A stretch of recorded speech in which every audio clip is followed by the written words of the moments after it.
பாலும் தெளிதேனும் பாகும் பருப்பும் இவை நாளும் கலந்துனக்கு நான் தருவேன் கோலம் செய் துங்கக் கரிமுகத்து தூமணியே நீ எனக்கு சங்கத்தமிழ் மூன்றும் தா. ஞானானந்தமயம் தேவம் நிர்மலஸ்படிகாகிருதிம் ஆதாரம் சர்வ வித்யானாம் ஹயக்ரீவம் உபாஸ்மகே. நமஸ்காரம். நேயர்கள் அனைவருக்கும் அஸ்ட்ரோ கேஎஸ் ஐயங்காரின் பணிவான நமஸ்காரங்கள். ஜோதிட குழுவின் சார்பாக சோபகிருது வருஷம் தை மாச பலன்கள் பார்ப்பதற்காக நாங்கள் வந்திருக்கின்றோம்.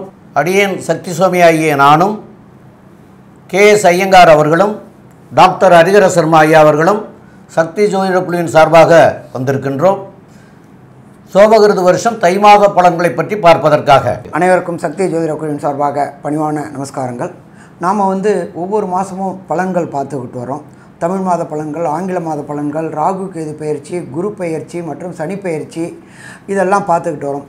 அதுபடி இந்த ட்ரிப்பு நம்ம பார்க்க போகிறது தை மாத பயிற்சி. தை மாத பலன்கள் எப்படி இருக்குது அப்படின்னு பார்க்க போகிறோம். 1, தை மாதத்தில் என்னென்ன விசேஷங்கள் இருக்குது அப்படின்னு பார்க்க போகிறோம். 2, தை மாதத்தில் கோல்சாரத்தில் என்னென்ன கிரகங்கள் இருக்குது அப்படின்னு பார்க்க போகிறோம். 3, இப்போ பொறுத்தளவுக்கு நிகழும் மங்களகரமான சோபகிருது வருஷம் 15/1/2024 திங்கட்கிழமை தை மாதம் 1ஆம் தேதி பிறக்குது. சற்றேறக்குறைய காலையில் 6:45 பிறக்குது. பிறக்கும்போதே நட்சத்திரம் உயர்ந்த நட்சத்திரமான சதய நட்சத்திரத்தில் பிறக்குது. அடுத்தது அன்றைக்கி பார்த்தோம் அப்படின்னாக்க சுக்லபட்ச சதுர்த்தி திதியில் பிறக்குது. இப்போ இந்த சதுர்த்தி திதியில் பிறக்கும்போது நம்மளுடைய கோல்சாரம் கிரகங்கள் என்னென்ன இருக்குது அப்படின்றத நம்ம இப்போ பார்ப்போமா. கோல்சாரத்தில் பொறுத்தளவுக்கு மேஷம் அப்படின்றது காலபுருஷ தத்துவத்துப்படி முதல் ராசியாக வருது மேஷம். முதல் ராசியில் பிரகஸ்பதியான குரு பகவான் ஆட்சி பெற்று அதாவது வீட்டில் இருக்கிறார் குரு மேஷத்தில். அப்போ இதே காலகட்டங்களில் பிறக்குது. அதுக்கு அடுத்தது பார்த்தோம் அப்படின்னாக்க 6ஆம் இடமான கன்னியா ராசியில் பொறுத்தளவுக்கு கேது பகவான் இருக்கார். அதுக்கு அடுத்தது காலபுருஷ தத்துவத்தின்படி 8ஆவது ராசியான விருச்சிக ராசியில் சுக்கிர பகவான் இருக்கார். அதுக்கு அடுத்தது செவ்வாயும் புத பகவானும் இந்த தை மாதம் பிறக்கிற காலகட்டங்களில் இருக்காங்க. சூரிய பகவான் மகரத்தில் இருக்கார். இந்த காலகட்டங்கள் அப்படின்றது அயனங்கள் மாறக்கூடிய காலகட்டங்கள். அப்போ இது மகர சங்கிரமணம் கூடக்கூடிய காலகட்டங்கள். மகர சங்கிரமணம் அப்படின்னாக்க சங்கராந்தி அப்படின்றது கூடக்கூடிய காலகட்டங்கள். மார்கழியிலேருந்து தைக்கு வர்றது மகர சங்கிரமணம் அப்படிம்போம். உத்தராயணத்துலேருந்து தட்சிணாயணம் மாறக்கூடிய காலகட்டங்கள் அப்படின்றது ரொம்ப விசேஷமானது. இந்த காலகட்டங்கள் பாதங்களில் மார்கழி அப்படின்னாங்க. அதுக்கு அடுத்தது தை அப்படின்னாலே நம்மளை பொறுத்தளவுக்கு வரக்கூடியது மகர ஜோதி அப்படின்றது வரக்கூடியது.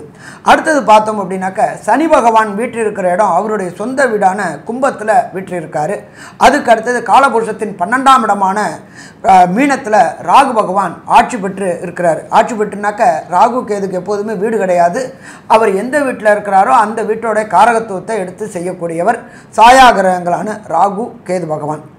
அடுத்தது இந்த மாதத்தில் பொறுத்தளவுக்கு என்னென்ன சிறப்பு விசேஷம் இருக்குது அப்படின்னாக்க நம்மளுடைய ஜோதிட சாஸ்திரத்தில் மட்டுமில்லை நம்மளோட வழக்கு மொழியிலே என்ன சொல்லுவோம் அப்படின்னாக்க தை பிறந்தா வழி பிறக்கும் அப்படிம்போம். அப்படி பிறக்கக்கூடிய தை பிறக்கிறது 15/1/2024. அதுதான் தை பொங்கல். பொங்கல் அப்படின்றத பொறுத்தளவுக்கு சூரிய பகவானை வணங்கக்கூடிய நாள். அப்போ இந்த காலகட்டங்களில் 15/1/2024 தை பொங்கல். அதுக்கு அடுத்தது நம்ம என்ன ஜோதிட சாஸ்திரத்தில் மட்டும் இல்லை நம்மளுடைய நடைமுறையிலேயே நமக்கு யார் யார் சோறு போடுறாங்களோ, நமக்கு யார் யார் அன்னம் கொடுக்குறாங்களோ, யார் யார் மூலியமாக அன்னம் வருதோ அது எல்லாத்தையுமே நாம் தெய்வமாக பாவிக்கிறோம். அது மாடாக இருந்தாலும் சரி, அது இயந்திரமாக இருந்தாலும் சரி. அப்போ அந்த மாடு உழவுக்கு பயன்படக்கூடியது அந்த மாடு. அதனால் அன்றைய தினம் அப்படின்றது 16/1/2024 மாட்டு பொங்கலாக கொண்டாடுறோம். இந்த மாட்டு பொங்கலாக கொண்டாடுறது அப்படின்றது உழவுக்கு முக்கியமானது அந்த மாடு, அதுக்காக கொண்டாடுறோம். அதுக்கு அடுத்தது நமக்கு சோறு போடுறது யார் அப்படின்னாக்க உழவர்கள் தான். உழவர்களை கௌரவிக்கக்கூடிய தினம் அப்படின்னு பார்த்தோம்னாக்க 17/1/2024 உழவர் தினமாக இருக்குது. அதுக்கு அடுத்தது மிக மிக முக்கியமானது தை பிறந்தா வழி பிறக்கும் அப்படிம்பாங்க. எம்பெருமான் முருகப்பெருமானுக்கு உகந்த நாள் அப்படின்றது தைப்பூசம். இந்த தைப்பூசம் அப்படின்றது 25/1/2024. அது மட்டும் இல்லை அன்றைக்கி பௌர்ணமி தினமாகவும் இருக்குது. தைப்பூசம் அப்படின்னாலே பழனியில் பொறுத்தளவுக்கு மிக பிரம்மாண்டமானது. எல்லா முருகன் கோயிலையும் பூசம் விசேஷமானது. தை மாதத்தில் வர பூசம் ரொம்ப விசேஷமானது. பழனியில் விசேஷமானது. அதுக்கு அடுத்தது பார்த்தோம்னாக்க 30/1/2024 நம்மளுடைய ஆராதனை தியாக பிரம்மம். இந்த நாட்டியம் மற்றும் கலைகள் எல்லாத்துக்குமே முக்கியமானவர் அப்படின்றது தியாகபிரம்மம். தியாகபிரம்மத்துடைய ஆராதனை நாள் திருவையாறில் அன்றைக்கி பார்த்தீங்க அப்படின்னாக்க உலகத்தில் உள்ள அத்தனை கலைஞர்களும், அது சின்ன திரை கலைஞராக இருக்கட்டும், அது பெரிய திரை கலைஞராக இருக்கட்டும், இசை கலைஞராக இருக்கட்டும், நாட்டிய கலைஞர்களாக இருக்கட்டும், அத்தனை பேரும் ஒன்று கூடக்கூடிய நேரம், ஒன்று கூடக்கூடிய நாள் அப்படின்றது 30/1/2024. அதுக்கு அடுத்தது பார்த்தோம் அப்படின்னாக்க நம்மளை பொறுத்தளவுக்கு அமாவாசை அப்படின்றது ரொம்ப விசேஷமான தினம். அமாவாசைன்னா என்ன அப்படின்னாக்க பித்ருக்கள் நம்ம வீட்டுக்கு வரக்கூடிய தினம். இதில் பார்த்திங்கன்னா வருஷத்தில் 3 அமாவாசை மிக மிக விசேஷமான தினம். 1 மகாலய அமாவாசை, 2 ஆடி அமாவாசை, 3 தை அமாவாசை. இப்போ ஒரு சில பேர் என்ன பண்ணியிருப்பாங்க, இறந்தவங்களுக்கு திதி தெரியாதனால திதி கொடுக்காமல் இருந்திருப்பாங்க. எந்தவங்களுக்கு திதி கொடுக்கலையோ அவங்களுக்கு 5ஆம் இடம் பாதிக்கப்பட்டிருக்கும். 5ஆம் இடம்ன்றது பூர்வ புண்ணிய புத்திரஸ்தானம். அப்போ இந்த திதி தெரியாதவங்களை பொறுத்தளவுக்கு வருகின்ற 9/2/2024 தை அமாவாசை. இந்த தை அமாவாசையில் பொறுத்தளவுக்கு கொடுக்கக்கூடிய இடம் ஏதாவது ஒரு ஆறு அல்லது ஏரி அல்லது குளம் அல்லது கடல், இதை மாதிரி இடத்துல கொடுக்கும்பொழுது அந்த பித்திருக்களுக்கு ஒரு நாள் ஆகாரம். அமாவாசை அப்படின்னாலே அது ஒரு நாள் ஆகாரம். எள்ளு, நெல், அக்ஷதை இறைச்சி கொடுக்கக்கூடியது. எப்போ ஒருத்தங்களுக்கு பித்ருக்கள் ஆசீர்வாதமும் எப்போ ஒருத்தங்களுக்கு குலதெய்வ ஆசீர்வாதமும் வருதோ அப்போ ஆட்டோமேட்டிக்காக அந்த குடும்பத்தில் நல்லது நடக்கும். ஒரு சில பேருக்கு பார்த்தீங்க அப்படின்னாக்க பித்ருக்கள் ஆசீர்வாதம் இல்லாதனால திருமணம் தடை தாமதம்லாம் ஏற்பட்டிருக்கும். அவங்கெல்லாம் இந்த வரக்கூடிய தை அமாவாசையான 9/2/2024 அன்னைக்கு உங்களுடைய பித்ருக்கள் அத்தனை பேருக்குமே, தெரிஞ்சவங்க தெரியாதவங்க இருக்கிறவங்க எல்லாருக்குமே அங்கே கொடுக்கலாமா? கொடுக்கலாம். அப்போ கொடுக்கும்பொழுது குடும்பத்தில் நல்லது நடக்கக்கூடிய வாய்ப்புகள் உண்டு. இப்போ இதுக்கு அடுத்து நம்ம பார்க்க போகிறது ஒவ்வொரு ராசிக்கும் இந்த தை மாதத்தில் என்னென்ன நற்பலன்கள், என்னென்ன கெடுபலன்கள், அதே தவிர என்னென்ன விசேஷ தினங்கள் பார்த்துட்டோம். அதுக்கு அடுத்தது சந்திராசிரம தினங்கள். சந்திராசிரம தினங்கள்னாக்க முக்கியமான முடிவு எடுக்கக்கூடியதை தவிர்க்கக்கூடிய தினங்கள் என்னென்னு பார்க்க போகிறோம்.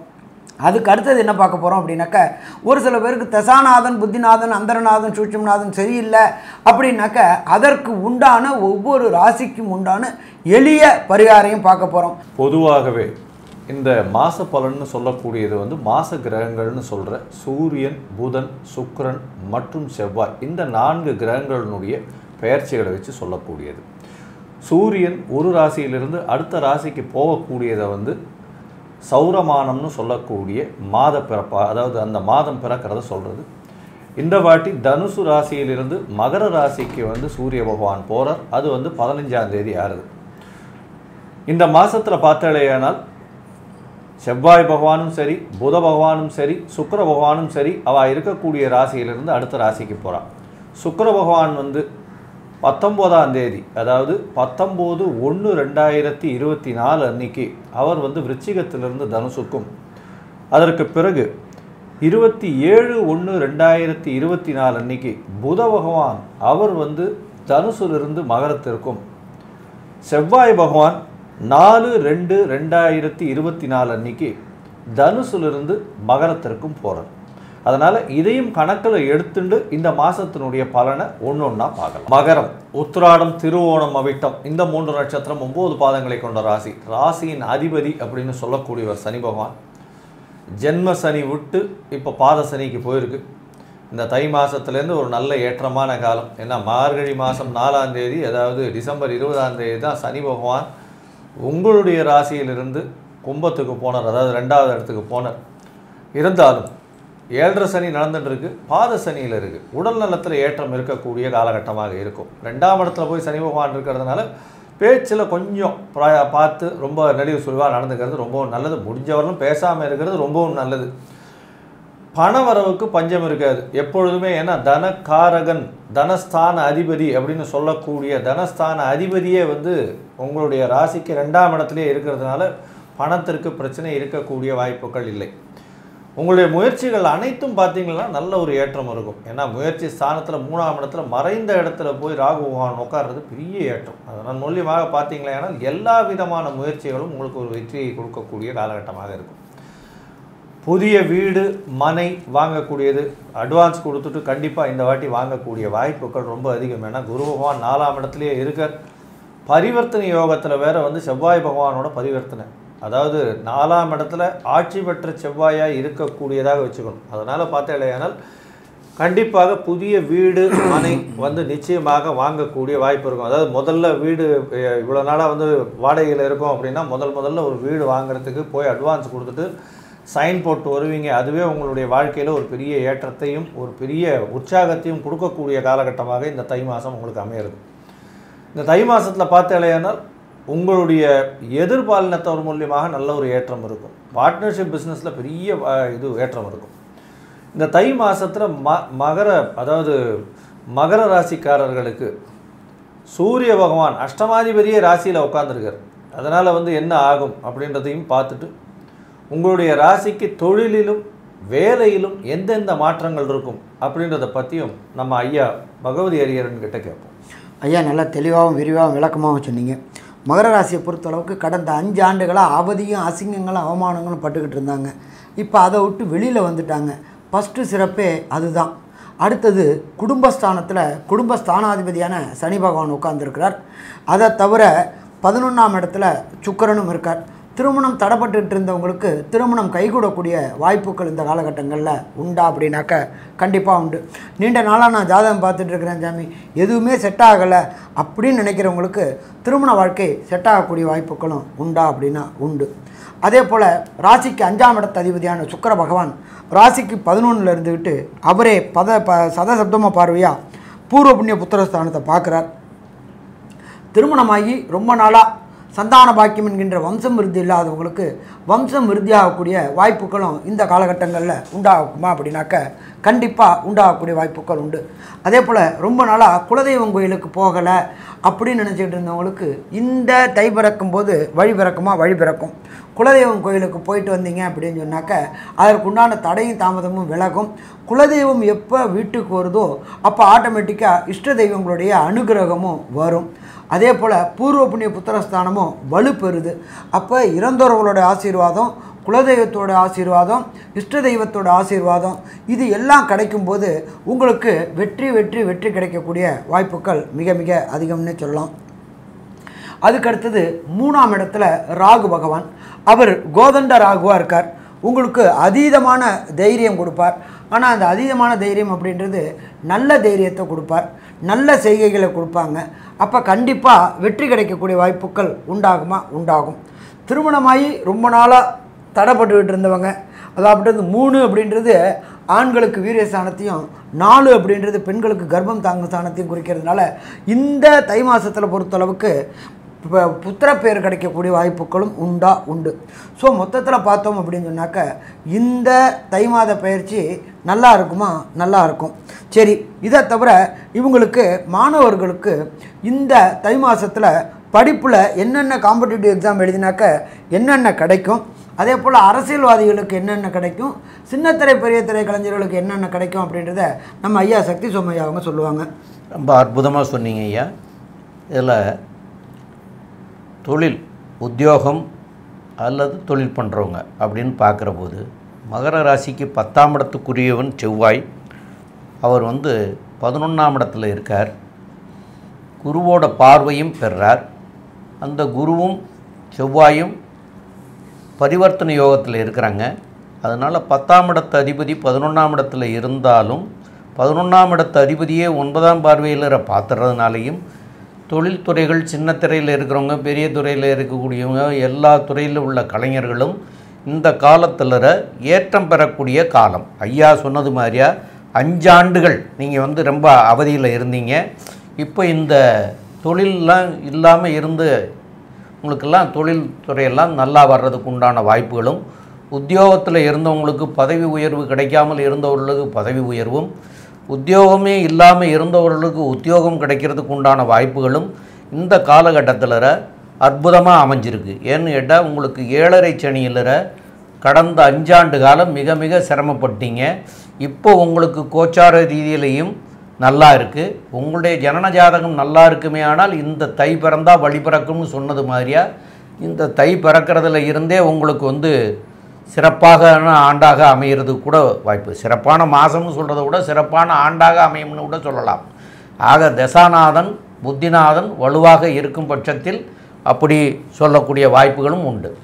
இப்போது மாணவர்கள் அப்படின்னு எடுத்துக்கிட்டிங்கன்னா 4ஆம் இடத்துல குரு இருக்கார். அந்த 4ஆம் இடத்துக்குரிய கிரகம் செவ்வாய், அவர் வந்து 9ல் இருக்கிறதுனாலையும் கல்வியில் இருக்கிறவங்களுக்கு இதுகாலம் வரைக்கும் சிரமப்பட்டிருந்தாலும் இப்போ வந்து சீட்டு கிடைக்காம இருந்தவங்களுக்கு சீட்டு கிடைக்கிறதுக்கும், போட்டித் தேர்வுகளில் வந்து இதுவரைக்கும் ஜெயிக்காமல் இருந்தவங்க இப்போ ஜெயிக்கிறதுக்கு உண்டான வாய்ப்புகளையும் அற்புதமாக அமைச்சு கொடுக்கக்கூடிய வாய்ப்புகள் உண்டு. அதனால் எல்லா துறையில் படிக்கிறவங்களுக்கும் இந்த நிம்மதியான போக்காக இந்த ஆண்டு உங்களுக்கு அமைச்சு கொடுக்கறதுக்கு உண்டான வாய்ப்புகள் மிக மிக அதிகம்.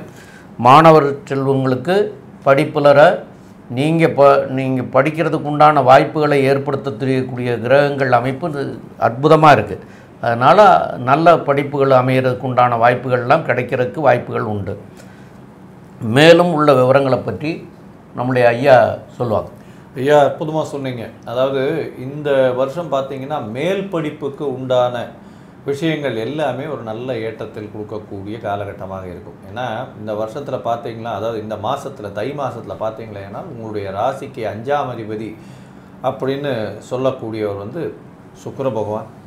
இந்த 5ஆம் அதிபதியானவர் வந்து உங்களுடைய ராசிக்கு 12ஆம் இடத்துல இருக்கார். அதாவது காதல் விஷயங்கள், எதிர்பாலினத்தவர் பற்றி இருக்கக்கூடிய விஷயங்கள், இது வந்து 12ஆம் இடத்துல வந்து சுக்கிர பகவான் இருக்கிறது வந்து ஒரு நல்ல ஏற்றத்தை கொடுக்கக்கூடியது. 12ஆம் இடம் சுக்கிரனுக்கு மறைவு இல்லைன்னு ஜோதிட சாஸ்திரம் சொல்கிறது. ஏன்னா அவருடைய காரகத்துவம் அங்கே நல்லபடியாக நடக்கும் அப்படின்றதுனால. இதை தவிர பார்த்தீங்கன்னா தொழில் ஸ்தானாதிபதினு சொல்கிறவரும் அவர் தான். அதனால் வந்து பார்த்தீங்கன்னா உங்களுக்கு வெளிநாடு செல்லக்கூடிய ஆப்பர்ச்சுனிட்டி அதிகமாக வரக்கூடிய வாய்ப்பு உண்டு. அதுவும் வந்து இந்த சுரங்கம் நோன்றவங்க, தார், ஆயில், குரூடு, அதை தவிர வந்து இந்த கருப்பு துணி நெய்யவர்கள், இந்த டயர், அதை தவிர வந்து இந்த இரும்பு சம்பந்தப்பட்ட ஸ்டெயின்லெஸ் ஸ்டீல் சம்பந்தப்பட்ட துறையில் இருக்கிறவங்க, இதில் அதாவது பிளாக் மேஜிக் பண்ணுறவங்க, எண்ணெய் வித்துக்கள், இந்த மாதிரியான விஷயங்களில் இருக்கிறவாளுக்கெல்லாம் பெரிய ஏற்றமான காலமாக இந்த மாதம் அமைய போகுது. அதாவது எஸ்பெஷலி இந்த எண்ணெய் வித்துக்கள், சம்பந்தமான ஒரு விஷயங்கள், இதன் மூலியமாக பண வரவுகள் உங்களுக்கு மிகவும் அதிகமாக இருக்கக்கூடிய காலகட்டமாக இருக்குது. சரி, உங்களுடைய முயற்சி ஸ்தானத்தில் ராகு பகவான் இருக்கிறதுனால எல்லா விதமான முயற்சிகளும் நிச்சயமாக வெற்றி பெறும். இருந்தாலும் சில நாட்கள் வந்து இந்த முயற்சிகளை தவிர்ப்பது நல்லது அப்படின்றத சொல்கிறோம். அந்த எந்தெந்த நாட்கள் இந்த முயற்சிகள் தவிர்க்கிறது நல்லது, இந்த மாதத்துக்கு தை மாதத்துக்கு என்ன எளிய பரிகாரங்கள் செய்தால் மேலும் சிறப்பாக இருக்கும் அப்படின்றத பற்றி நம்ம ஐயா கிட்ட கேட்கலாம். நல்லா அற்புதமாக சொன்னீங்க ஐயா.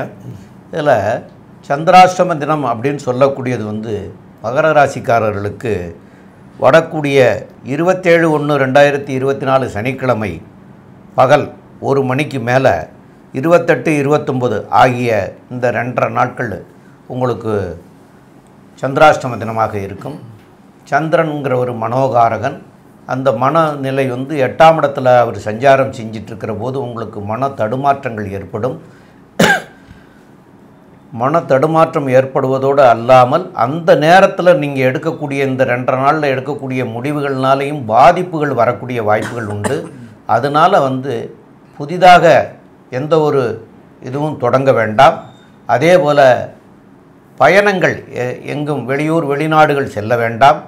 அப்படி அவசியம் போகணும் அப்படின்னு சொன்னால் சில பரிகாரங்கள் இருக்கிறது, அந்த பரிகாரங்களை செய்துட்டு போகலாம். ஆக போகக்கூடாதுங்கிறது தான் எங்களுடைய நீதி. ஆக தவிர்க்க முடியாததுக்கு செஞ்சுக்கிறங்க அப்படின்னு சொல்கிறோம். மேலும் வந்து இந்த நாட்களில் தவிர்த்துட்டு மற்ற நாட்களாக மாற்றி அமைச்சிக்கிறது மிக மிக நல்லது.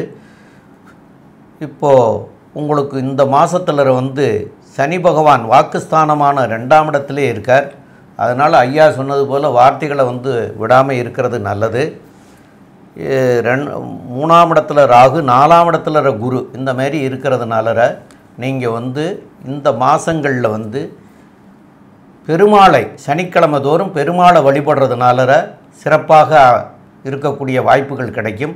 அதனால் எல்லா சனிக்கிழமைகள்லேயும் பெருமாளுக்கு தீபம் ஏற்றி பெருமாளுக்கு என்னென்ன செய்யலாம்ங்கிறத எல்லாம் பண்ணினீங்கன்னா கண்டிப்பாக வந்து உங்களுக்கு இந்த மன ஆறுதலை கொடுத்து நல்ல நிலைமையை உருவாக்கி கொடுக்கக்கூடிய வாய்ப்புகளை ஏற்படுத்தி தருவார். மேலும் உள்ள விவரங்களை நம்முடைய கே.எஸ். ஐயங்காரே சொல்லுவாங்க. ஐயா, அற்புதமாக சொன்னீங்க. மகர ராசியை பொறுத்தவரையிலும் ஏற்றமான மாதமாக இருக்கும். ஏன்னா 7.5 சனியில் ஜென்ம சனி முடிஞ்சு பாத சனிக்கு போனதுனால உடல்நிலையில் ஏற்றம் இருக்கும், தெளிவான மனநிலை இருக்கும், கவலைப்பட தேவையில்லை. பண வரவிற்கு பஞ்சம் இருக்காது. செலவுகள் சுப செலவுகளாக இருக்கக்கூடிய காலகட்டமாக இருக்கும். வீடு வாங்கக்கூடிய வாய்ப்புகள் நிச்சயமாக உண்டு. போட்டித் தேர்வில் வெற்றி பெறக்கூடிய வாய்ப்புகள் உண்டு. புதிய பதவி புகழ் அந்தஸ்து கௌரவம் வரக்கூடிய வாய்ப்புகள் உண்டு. முயற்சிகள் அனைத்தும் வெற்றி பெறக்கூடிய வாய்ப்புகள் நிச்சயமாக இருக்குது. நீங்கள் செய்ய வேண்டாதது என்னென்னா பேச்சில் ரொம்ப கவனமாக இருக்கணும். அதாவது செய்யக்கூடியது செய்ய வேண்டியது, அதாவது பேச்சில் ரொம்ப கவனமாக இருக்கணும். 2ஆம் இடத்துல சனி பகவான் இருக்கிறதுனால அந்த அட்வொகேட்டு, போலீஸு இந்த மாதிரியான இதில் இருக்கிறவங்க இன்னும் கேர்ஃபுல்லாக இருக்கிறது ரொம்பவும் நல்லது.